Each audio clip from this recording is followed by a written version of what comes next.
And over the last 7 months, the state legislature, along with the administration, people from public safety, the prosecutor's office, public defenders, have also been working on a justice reinvestment initiative. And Senate Bill 2776, which had a lot of these components, fortunately had passed this year. And one of the goals for that initiative was to try to have a third party, an outside group from the Council of State Governments, come in and basically evaluate our public safety department as well as our judicial branch to see if they could create greater efficiencies. And one of the goals, of course, is to try to bring home our inmates from the mainland. And in essence, that'll in turn save the state, I think, somewhere of about $7 million a year. And so, I think, the state has always been committed to not only doing appropriation bills and other things, but we realize that in order for us to improve on the delivery of services, that we need from time to time to have third parties come in and review our systems and tell us what works and what doesn't. And I think it's been a success, and really hats off to a whole number of different people even from Maui who flew over for every meeting, people from the Big Island, because this was that important. And fortunately today we also passed a measure that's going to try to accomplish some of those goals. Excellent. Some of the other bills that didn't pass that were significant, I mean, there were a lot of environmental waivers and et cetera. But, really at the end of the day, the Senate's position was, well, the environment wasn't for sale. That we're not going to put that on the table. There were some exemptions that we did pass because they were very limited and very specific, but we were very cautious with that. And, we understand that, yes, we need to move ahead. Yes, we need to make sure projects move. And we can give limited exemptions where they're needed to make sure that the public safety and welfare is taken care of, but no more beyond that. One of the other things that the Senate has an opportunity to do is to pass or to advance nominations from the governor for various boards and commissions as well as judges. And I've been so pleased with the caliber of judges that have come before us for Maui Circuit. And we've had a couple of women recently appointed to the district court, one to the circuit court, Judge Rhonda Liu, and then behind her came Judge Mimi Lesjardins, and finally Judge Healy. So we've got some outstanding judges, Maui grown. Yes, and it's really important to take note of that, because we do need to refresh our judiciary. And we have such a backlog in Maui that we need really young and enthusiastic judges that want to get in there and do some work. We have some more ahead of us because we have an aging facility. Yes, and there's money in the budget to help our courthouse there. Fix the elevator and a couple other things. But really, in the long term, I mean, we have to really start considering a new courthouse for Maui, a modern one that that can accommodate the use, because we have a growing population. So, that's on our agenda for future discussions and future appropriations. But, it's time for Maui to consider that. One of the other things, while we're talking a little bit about the judiciary, we have a lot of very talented judges who are reaching their mandatory retirement age of 70. So the Senate initiated and the House agreed. The voters will get an opportunity to consider a constitutional amendment to allow the Chief Justice to utilize this talent as an emeritus judge on a temporary basis, to make sure that we don't lose some of that fine talent. If we need a temporary situation where there's a real backlog in one court, we can add a judge at that point. Sounds very helpful. If we could change topics, I was hoping we might be able to do a community update where you could highlight special projects or events that are going on in your respective districts. Maybe a little off the legislature, That's a curveball a little bit, I guess. We've been here, trying to battle and get through conference and dealing with the budget, and so, I actually might need some time to think about this.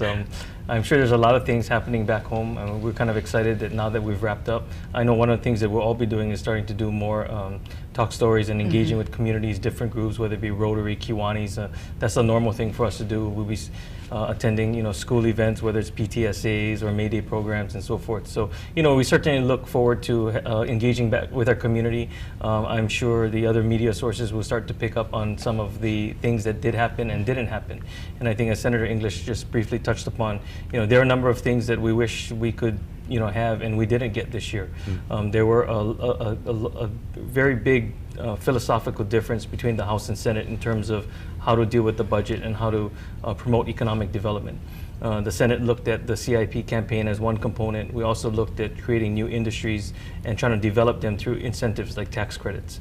The film tax credit bill was a top priority by the three of us, by the Maui delegation in the Senate. I mean, it was the probably #1 priority for Maui County, and and we pushed very hard for it. Unfortunately, there's, again, like I said, a philosophical difference.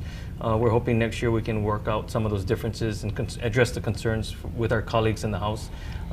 But I mean, we ultimately think that we need to provide these types of incentives so that we can promote and foster the development of different industries in our state. As we go back and meet with our community, I just want to let my community know that their voices were heard loud and clear when it came to the area of ocean safety. We passed 2 bills, not just one. One specifically for West Maui and setting up an advisory committee to work on some ocean safety concerns in that side of Maui, on West Maui. But we also passed a measure, and we're given some funding for it, to set up buoys to create swimming safe zones on the south side of Maui. So that all came from community meetings and community action. So I just want to let people know that when they do email us or they come to a town meeting and give us ideas, that to the best of our ability, we try to follow up on those. And I know that all of us have excellent staff who, even during the interim, can follow up on constituent concerns, as long as we know about them. Yes. One big bill that just passed a few minutes ago was the Inter-Island Cable Bill. Yes. And I think I'd like to talk a little bit about that, because there's been a lot of misconceptions about what this bill is and what it does. The bill in and of itself simply lays out a regulatory framework of how to govern should a cable go in. So without this bill, if someone came in now and said, we're going to start putting a cable immediately, we wouldn't have a way to govern it. This allows for the PUC, the Public Utilities Commission, to set up the rules of the game, set up on how they're going to do this, regulate it, etc. It does not in and of itself create a cable.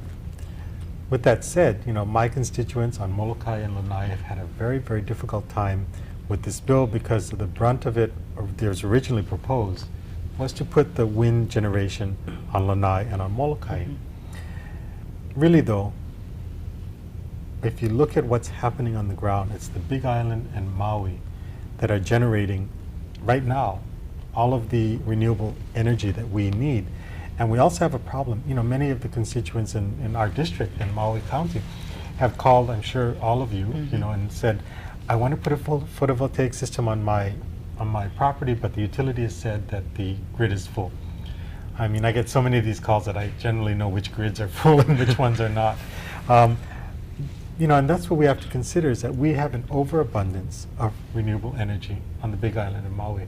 So really, a cable connecting Big Island, Maui, and Oahu will allow us to send that excess renewable to Oahu, but at the same time we can use what's called the backup firm power from Oahu to allow all of our grids to free up, so that we have enough firm power so that everybody who wants to put a photovoltaic or some sort of renewable can.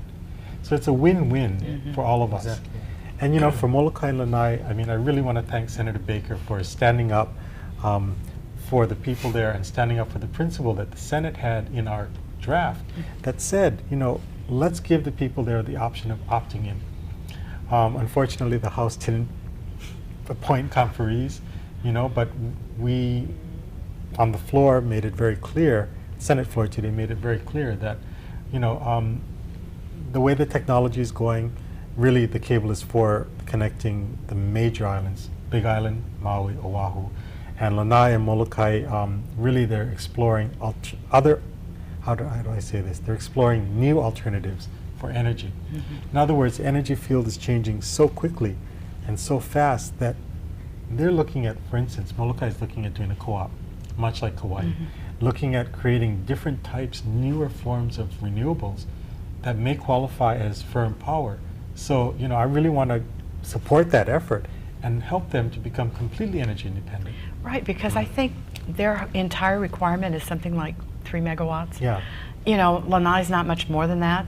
And so, it doesn't make sense to have to tie them up into this larger project when they can probably be energy self-sufficient with some of the newer technologies that are coming up. And I have every faith that those communities can brainstorm and put projects together. When they put their mind to it, there's no telling what they can accomplish. And sometimes all they need is just to say, yep, go for it. We're going to help you out as best we can. Yeah, so, I mean, the bill passed today.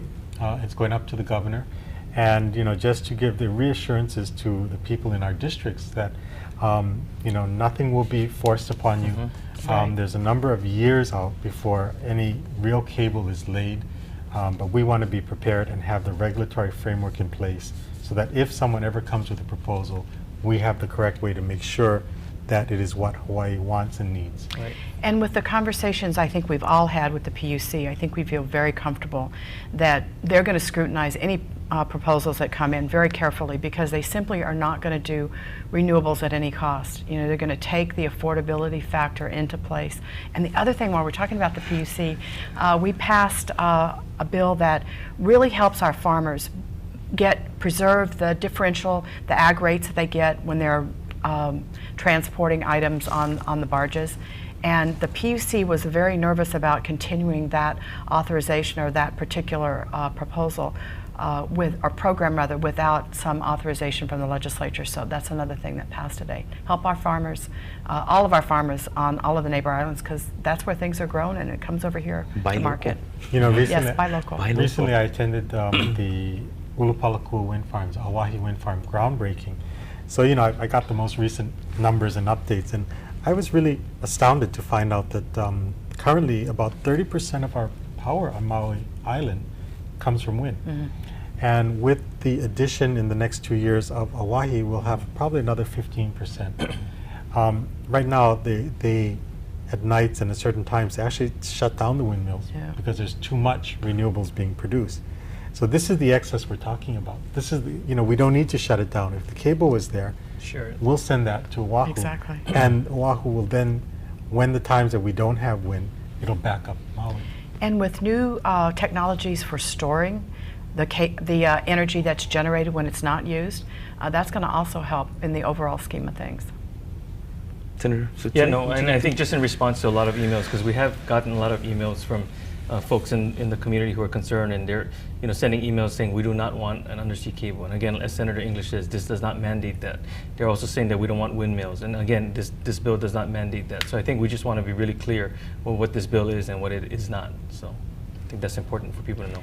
Because we want to make sure that they understand that their concerns were heard, and we're trying to and will act. continue to be heard. Yes. Yes.